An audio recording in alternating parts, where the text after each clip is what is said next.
We dive into our first crossover Thursday of the 2021 season next on Locked On Ravens.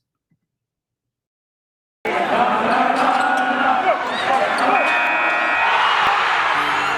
are Locked On Ravens, your daily Baltimore Ravens podcast, part of the Locked On Podcast Network, your team every day.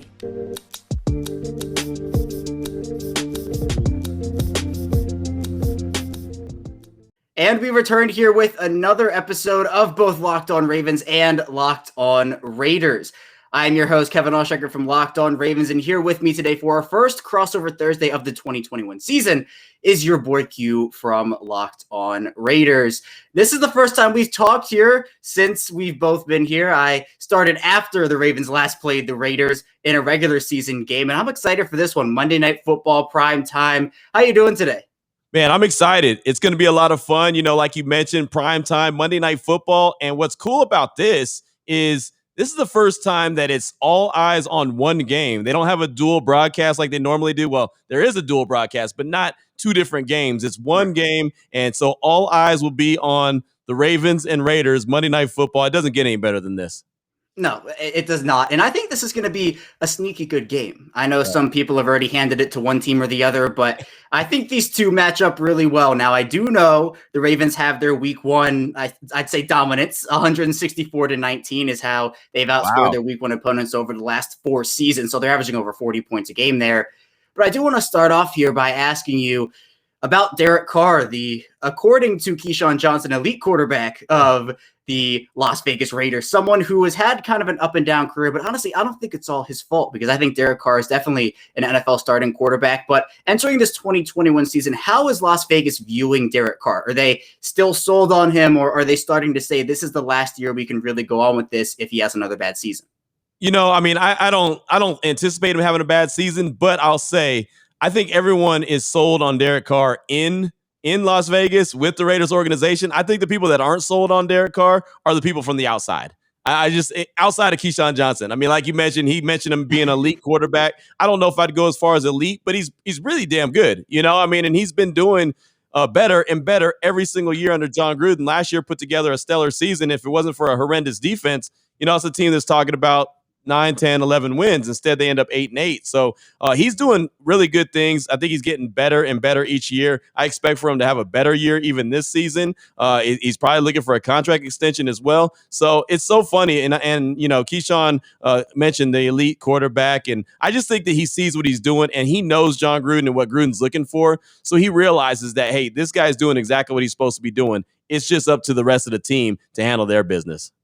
Right, exactly. And I do want to ask you about the defense in a couple of minutes here, but I want to ask about the receivers because I think a lot of people in Las Vegas are expecting big second years from Henry Ruggs and Bryan Edwards, two guys who didn't really get their footing during their rookie seasons, but definitely have all the talent in the world. And matching up with that Baltimore secondary in week one will definitely be an interesting task for them because that elite secondary in Baltimore with Marlon Humphrey, Marcus Peters, Tavon Young, and more. I mean, those second-year guys are going to have a tough matchup. So how could Las Vegas's receivers, specifically Ruggs and Edwards and anybody else, Willie Snead is also in that group, former Raven, by the way, how can those guys do good things against this elite Baltimore secondary on Monday night? Well, I think John Gruden's job is to get those guys involved early. You know, Henry Ruggs, for some reason, throughout the course of his rookie year, sometimes wouldn't get involved till maybe the third quarter or fourth quarter.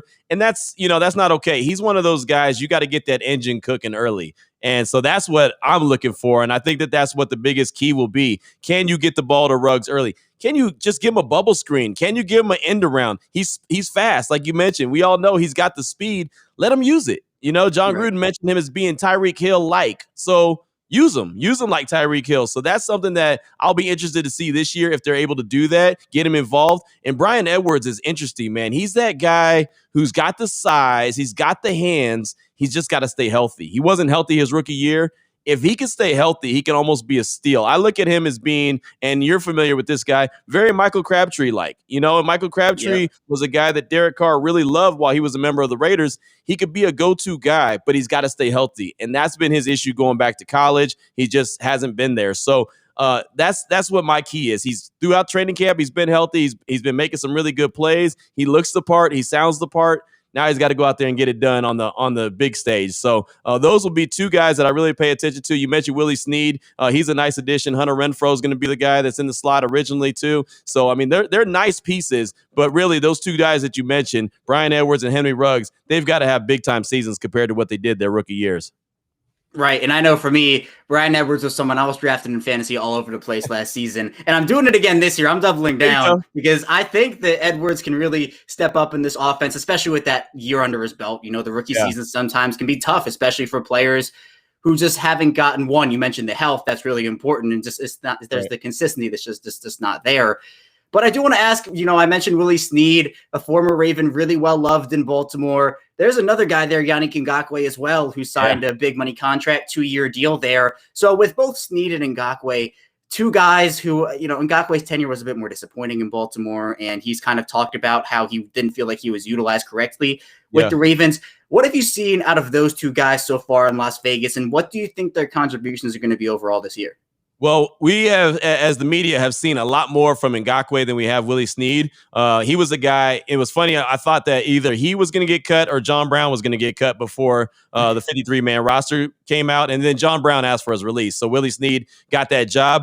He could contribute. I think he'll be a contributor. I don't know how much he'll contribute, but I know that he was a big-time, like a guy, like I said, a guy that is loved in Baltimore. So I think that he'll adapt to the locker room really well, and he'll be a good glue guy. I think that's what he does really well. Ngakoue, on the other hand, look out, man. Look out. I mean, that's the guy that everyone in Raider Nation's fired up about. I've been pounding the table for him. Matter of fact, going back to Jacksonville, I thought he'd been a good addition to the team. He went to Minnesota, as you know. Then he went to Baltimore, and now he's in Las Vegas. He's taken on a leadership role. He's with Gus Bradley, who he was with his rookie year in Jacksonville.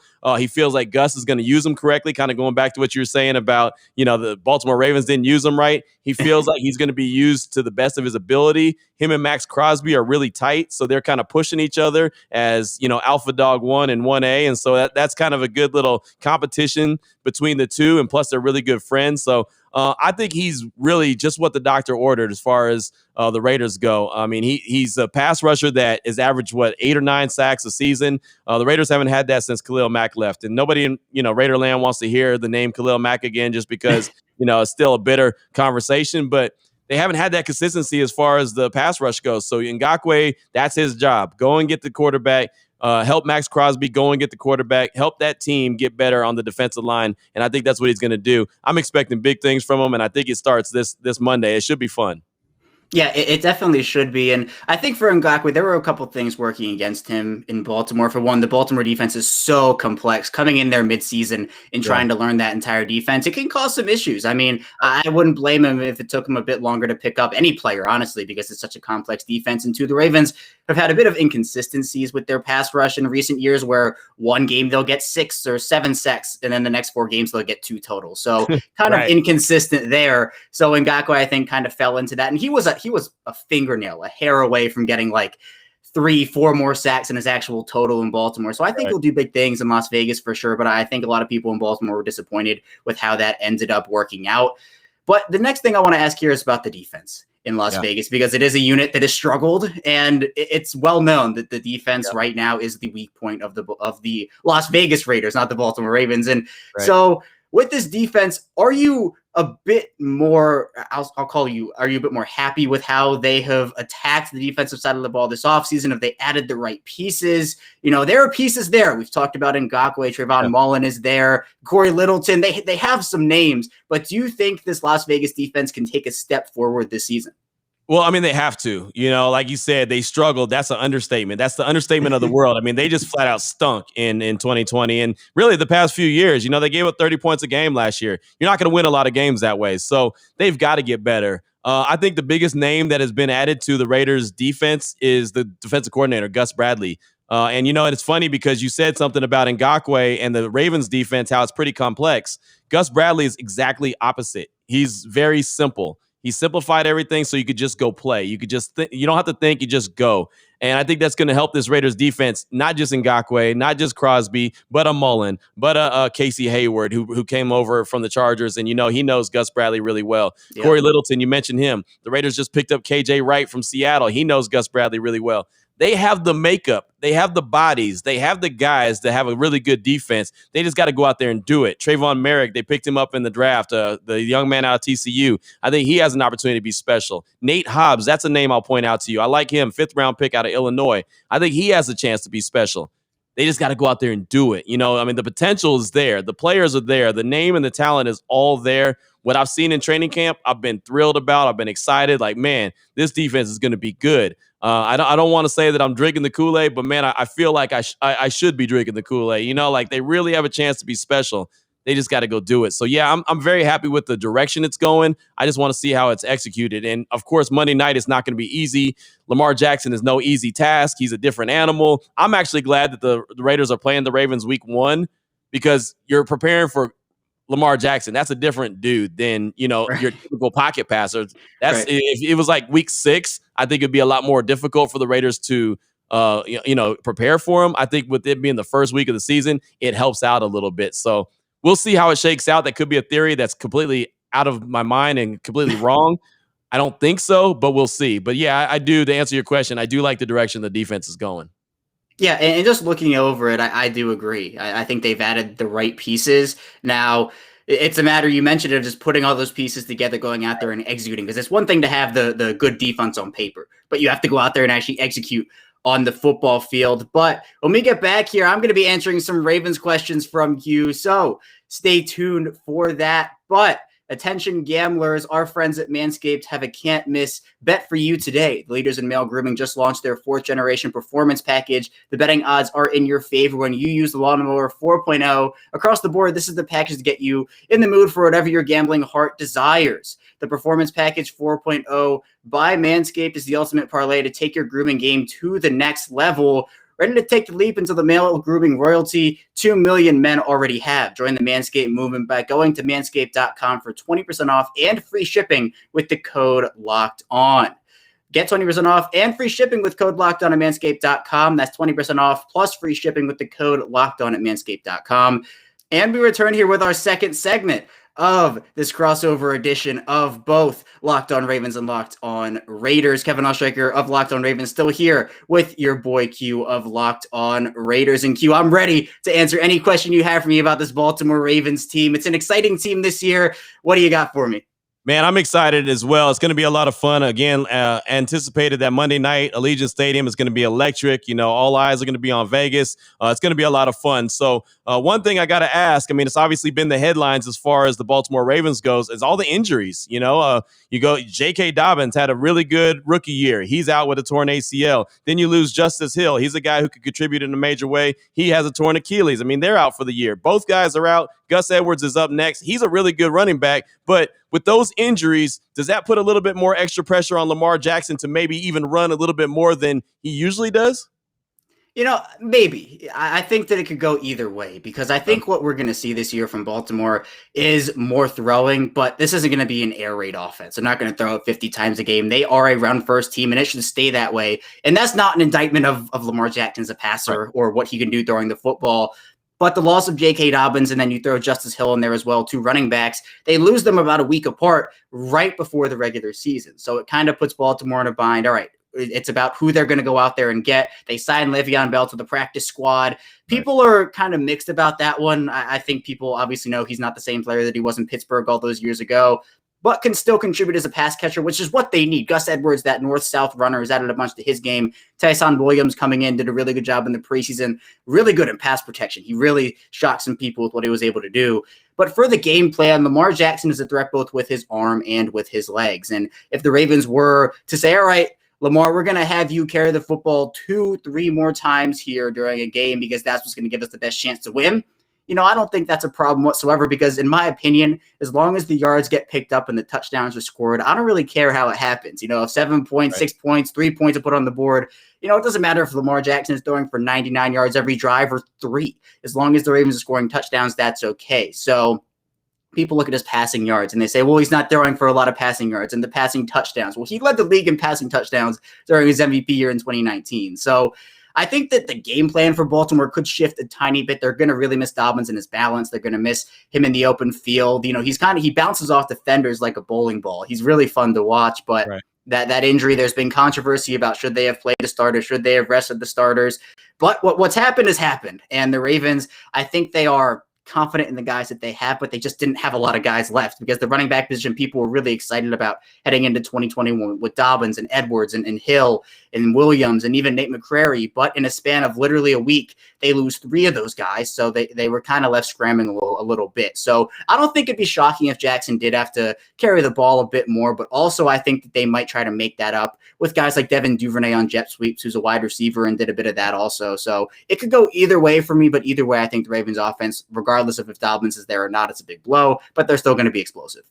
Well, and we all know Mark Andrews is the guy at the tight end position. He just recently got his contract extended, and we'll definitely talk about that. But as far as pass catchers, Le'Veon Bell, he can be used as a receiver out of the backfield. You mentioned Duvernay on jet sweeps and that. He's a receiver. Why has it been so difficult for the Baltimore front office, which I respect a lot? I think that they are great at talent evaluating and drafting. It just seems like every position is great outside the wide receiver position. Why has that been so hard to draft and develop those guys for Baltimore? Yeah, it's definitely been a struggle, and this dates back even before Lamar Jackson took the helm for Baltimore. You know, you look at guys like Brashad Perriman, and you can go all the way back. You know, Mark Clayton was a first-rounder. He did not pan out. Yeah, I mean, all these different guys who you're thinking, all right, this is going to be the one, and then they're not the one.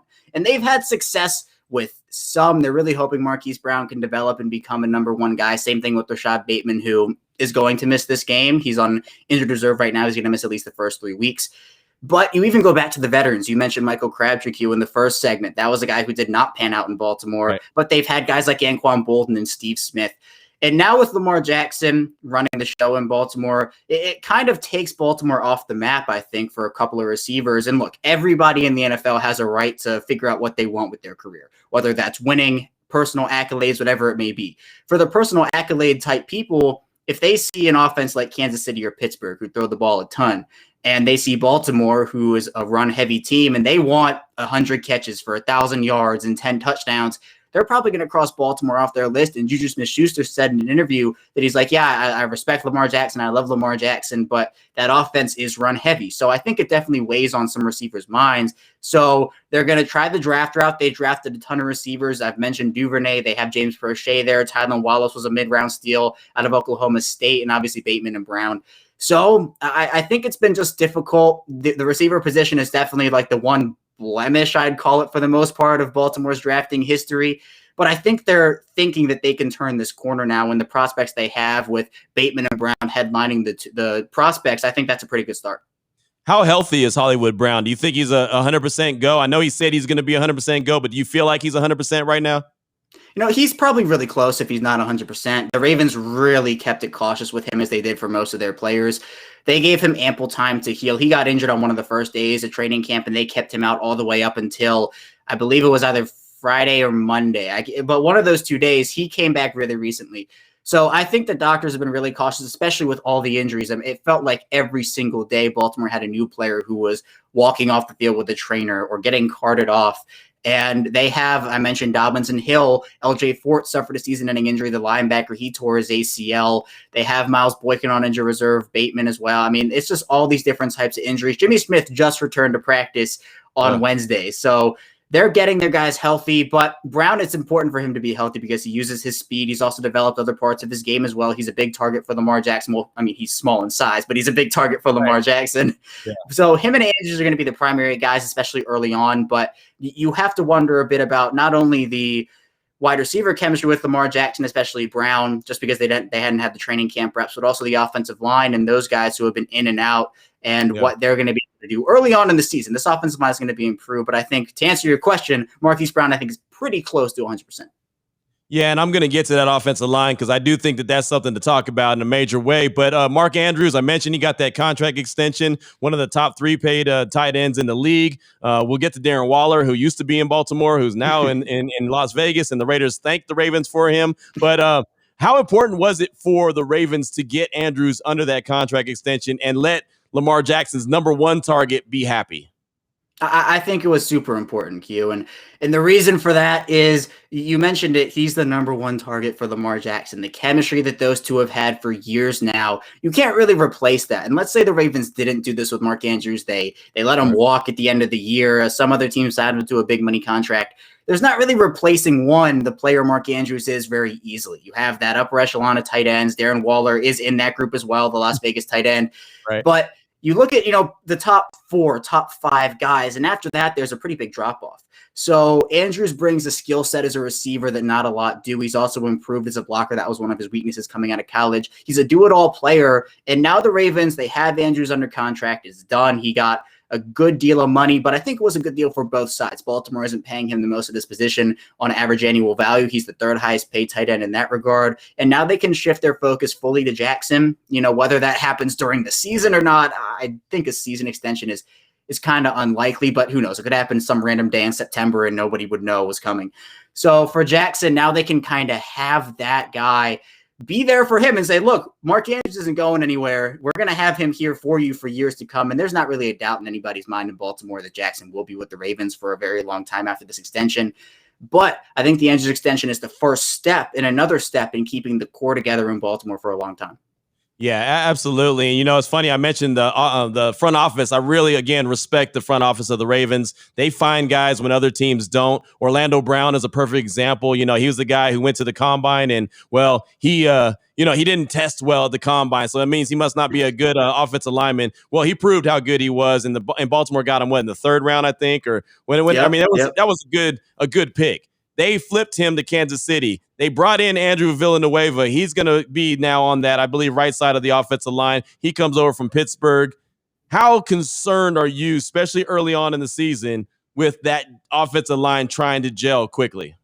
Yeah, and I think that's just it. It's early on in the season where it's a bit more concerning. This offensive line, I think, is going to figure it out. It's a much improved unit from last year, and part of that is because I expect a lot more consistency. I mean, you look at what Baltimore was dealing with last year after Ronnie Stanley went down with his injury. That was a huge loss, but so they move Orlando Brown Jr. over to the left side. They have a platoon at right tackle for most of the year after that. They were rotating in on an almost series-to-series basis between Tyree Phillips and DJ Fluker. And they struggled there sometimes. They had good games other times, but it was not an ideal situation.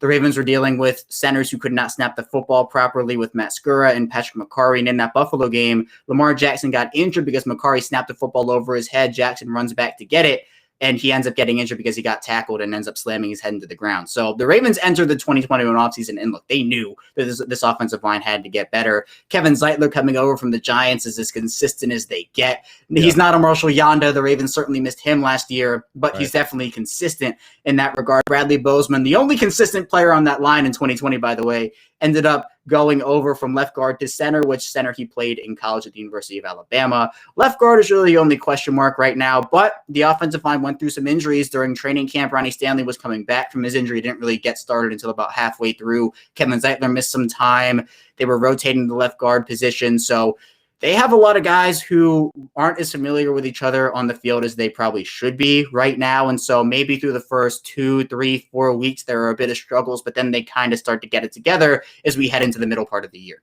Well, that's something that the Raiders will be paying attention to week 1. Unique Ngakoue, he's playing his old team. Max Crosby, he wants to eat. Of course, the interior of the defensive line, they want to get after it as well. So that should be interesting. Now, before we wrap up and get to segment number 3, what are your thoughts on the defense? I know that they have dogs everywhere. Defensive line, they got guys in the secondary. Linebackers, solid. Maybe safety is somewhat of an issue. But if a team is trying to attack Baltimore's defense, where would you say maybe the weakness would be?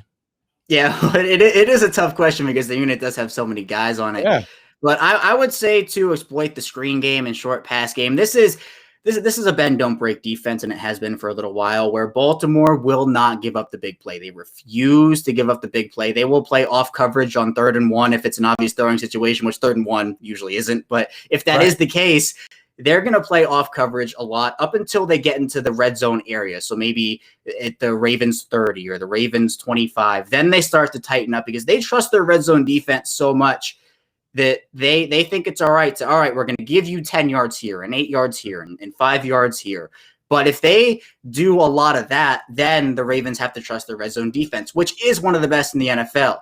But it can't be perfect. So if the Ravens do have a couple situations where the Raiders get them into their own 20, own 15, my personal motto is that any drive that ends in a kick for a defense is a good drive, especially with the Ravens offense. So if that's a punt or a field goal, the Ravens offense is scoring more than that offense for the game, most likely. So the Ravens also were an aggressive defense. They have the highest blitz rate over the past 2 seasons in consecutive years in the NFL. So on those blitzes, if they do the short passes, if they execute some successful screens, the Ravens can get burned there a little bit. But the secondary there is elite. The safety, the depth there is a bit of a question mark right now. We'll see how young guys step up in that role. But they have the corners, they have the linebackers. They're expecting big years from multiple players. So if I had to answer that question, I definitely say the short passing game, exploiting the bend, don't break defense, and maybe some screens thrown in there as well. Nice. Yeah, it's interesting, man. And I know that Calais Campbell, I know he's getting older, but he's still a dog, man. Absolutely. He's still a dude on that defensive line. So the Ravens got them a good one. Well, that's some really good stuff. And I'll say this: you mentioned the blitzes. That could hurt the Raiders as well, as they have 3 new guys on the offensive line and got a right tackle and Alex Leatherwood. He's a rookie. Denzel Good. He's sliding into that right guard position. He's not brand new, but all together. And then Andre James, the center. So that should be an interesting matchup. This game, I know we say it all the time when we talk about football. Games are won in the trenches. This game literally could be won in the trenches. So it should be interesting, man. But yeah, that's a good preview right there of what the Ravens have to offer both offensively and defensively Monday night. Yeah, it is. And when we get back here, we're going to be diving into our final score predictions for this game, who wins and why. So stay tuned for that. But it's that time of year again, and all eyes are now turning to football as teams are back on the gridiron to start the football season. As always, BetOnline is your number one spot for all the pro and college football action this season. Get all the updated odds, props, and contests, including online's biggest $500,000 NFL mega contest and the world's largest $200,000 NFL Survivor contest, open now at BetOnline. Head to the website or use your mobile device to sign up today to receive your 100% welcome bonus. Be sure to take advantage of their opening day super promo. Make a bet on the Thursday, September 9th season opener between the Super Bowl champion Buccaneers and the Dallas Cowboys. And if you lose, your wager will be refunded up to $25 for new customers only when signing up and using promo code NFL100. BetOnline is the fastest and easiest way to bet on all your favorite sports, from football, basketball, boxing, right to your favorite Vegas casino games. Don't wait and take advantage of all the great offers available for the 2021 season. BetOnline, your online sportsbook experts. And with the ever-increasing numbers of makes and models, it's now impossible to stock all the parts you need into a traditional chain storefront. Wander off from pointless or seemingly intimidating questioning and wait while the person behind the counter orders the parts on their computer, choosing the only brand their warehouse happens to carry. You have computers with access to rockauto.com at home and in your pocket. Rock Auto is a family business serving do-it-yourselfers for over 20 years. Go to rockauto.com to shop for the auto and body parts from hundreds of manufacturers. Go to rockauto.com right now and see other parts available for your car or truck. Right, locked on, and they had you hear about us box so they know we sent you. Amazing selection, reliably low prices, all the parts your car will ever need. rockauto.com. And we are back here with our final segment of this crossover edition of Locked On Ravens and Locked On Raiders. Kevin Oestreicher of Locked On Ravens still here with your boy Q of Locked On Raiders. And Q, this is the fun part, is predicting who's going to win this football game. Now, I did mention at the beginning of the show, the Ravens and their week 1 dominance, again, 164-19 over the last 4 seasons. Wow. But I think the Raiders are a formidable opponent for this Ravens team. The Ravens dealing with those injuries, as we've talked about, and the Raiders taking some steps to really improve their team and hopefully getting some contributions from some young guys who are stepping up in their 2nd, 3rd, even 4th years. So, Q, looking at this game, who do you think wins it and why? It's interesting, man, because this is a hell of an opponent to open up with, the Baltimore Ravens. And I mentioned before, Lamar Jackson is such an animal. He's so damn good. He can do so many things. It's really going to be a strong test for the Raiders defense right out the gate. So you're trying to put this new defense together, and you say, okay, here's a hell of a test for you right out the chute. So I really think that it's going to be, kind of a high-scoring game. I don't know if the defense is quite going to gel immediately. I like the additions of KJ Wright. I love the addition of Unique Ngakoue and the young guys, but again, they're young. So I'm looking at it, really, I think the X factor in this game is going to be, and it sounds silly, I know, I think Allegiant Stadium is going to be the X factor. I think with the fans who haven't been in that stadium before, outside of a preseason game, they're going to be so lathered up. They're going to be so excited and so fired up to be in the city. And I can imagine them partying all weekend long, preparing for Monday Night Football. It's going to be loud. And I've been in the stadium with fans now, and it's been super loud. And that wasn't even a Raider game. That was a college game, but it was, represented well. I just think that is going to be an X factor for the Raiders. And so if it ends up being a close game, and I say if it turns into a close game at the end, I think that Allegiant Stadium crowd, the noise, Raider Nation, I think they help the Raiders get over the top. So I'm going to go with the close one here. I do think the Raiders win this game and start out 1-0 on the season, but it's barely. I mean, I know a lot of Raider Nation have been calling me and telling me how the defense is going to shut them down, the Ravens. But like you mentioned, man, all those points that they score opening day of the season, I think that they're going to be way tougher than a lot of people are expecting. I think Lamar Jackson's going to do some big things. So I'm going to look at like 24-21. I'm saying the Raiders squeak out a victory, maybe with a Daniel Carlson field goal at the end to pull out the dub. But I mean, it's going to be close. So I'll tell you right now, I'm not as super confident as a lot of other fans are, and folks that cover the team. But I'm just going to say 24-21. The Raiders are going to pull it out on strength of the crowd there at Allegiant Stadium. Well, and I think that's one of the most exciting parts of just this season is fans are back in the stadiums. Right. And with Las Vegas having their opening game, you mentioned it, the first regular season game with fans in a stadium, it will be electric. And we talk about how the Ravens crowd at M&T Bank Stadium is definitely an advantage for them and just how they're able to do things there. So I'm not shocked at all if the crowd has an impact on this game. But for me, I cannot bet against the Week 1 Ravens until they lose a game because right. It's been so dominant. I mean, the performances that stick out, 59-10 over Miami in Week 1. In Miami, you have last year, which was 38-6 over Cleveland and Buffalo. They had a game against the Bills where they scored over 40 points. So they just know what to do in Week 1. I don't know what magic is in the air, but it's in the air. And I think the roster that the Ravens have now backed that up. Now, as I did mention, I think the Raiders are more of a formidable opponent than they've had in recent years during Week 1. I think a lot of people in Baltimore are actually writing off Las Vegas, and I don't think that's very smart to do, especially with a quarterback like Derek Carr, who honestly is kind of more of the underrated quarterbacks, I think, in the NFL. You know, he's not perfect, as is no quarterback, but I think that with the receivers that he has now taking a potential leap, this could be a game that is a little bit closer than people expect. I've seen people say, it's going to be 50-0 Ravens or 48-3. Right. No, it's not going to be that. The Raiders are a good football team. They play in the National Football League for a reason, and they have the players who are in the National Football League for a reason. But with the way that this Lamar Jackson-led offense has been for multiple years now, with the weapons they have added at receiver, Sammy Watkins is going to come in there. And Sammy Watkins also, there is a such thing as Week 1 Sammy Watkins. He also just turns it on during Week 1. Yeah. So I think that combined with how the Raiders defense might just be trying to find their footing a bit, not really an indictment on what their season could be. But, you mentioned it. The Ravens are a heck of a test in Week 1. So going out there, and I think the Ravens can do some good things against that defense, both running and throwing the football. And then on the defensive side of the ball, I think it will be more of a high-scoring game. The Ravens might give us some points here and there to the Raiders offense, but I'm going to go with the final score of 35-24 Ravens. I think they're not going to have those 40-point blowout wins, but I do think that they're going to be able to do some things to the Raiders defense that will have them maybe in a hole early, and then that will force that offense to become one-dimensional. So by no means do I think this is going to be a huge blowout win. I mean, it could definitely end up that way, but I think the Raiders will put up more of a fight than people are anticipating, but the Ravens do move to 1-0 at the end of the day. That nugget that you have, that Week 1 dominance that the Ravens have, man, that's something that you can't go against. I mean, I get it on that, man. That you can't ignore that because that's a real deal thing. Again, and I go back to the Raiders defense. Like, their defense has to step up. If they give up 35 points, it's a wrap. Like I mentioned, they gave up 30 points a game last season. That's got to change. That's got to get improved in quick, fast, and in a hurry if they have any plans on going to the playoffs this year, which GM Mike Mayock said that they're a playoff team. So it starts on Monday. I mean, I'm not the guy who subscribes to every game as a must win, but you got to go out there and make a statement. You got to go out there and show what you've been working for, why you made trades, why you signed free agents, what you're doing, why you brought in a new defensive coordinator. And, by the way, you're ushering in this new stadium. You got to show your fan base something too. So I think it's going to be a lot closer But I'll tell you right now, if the Ravens get up to 35 points, man, it's going to be a long day for the Raiders as far as the next week or so, because folks are going to be talking like some things never change, and that'll be a problem. So I'm interested to see how it shakes out, man. But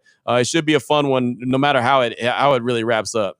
Yeah, no, I agree. And the last time the Raiders faced Lamar Jackson was when he was a rookie in that rookie year of his when he just took over as a starting quarterback. So he has grown. Obviously, the Raiders have changed in a very big way. He picked up the win there, and I think it will go that way again. But with the way the Raiders have changed, obviously it's been a lot of change since 2018. Right. But I think that Lamar Jackson will be the X factor as he always is. But also the Ravens defense has to step up and maybe limit some of those shorter play opportunities and get the Raiders to punt on 3-and-out situations and then get the ball back for their offense. So I think tone setting is very important. I agree. That opening drive, if the Ravens go down the field and score a touchdown, I think that it could be a long night for the Raiders. But if, the Raiders show some fight in there, it could be a relatively close game. But, Q, that's all that I have for you today. That's all that we have for you today here on this Locked On crossover between Locked On Ravens and Locked On Raiders. It was great talking to you. And look, I'm just looking forward to a great game between two teams that I think will be able to make some noise this season.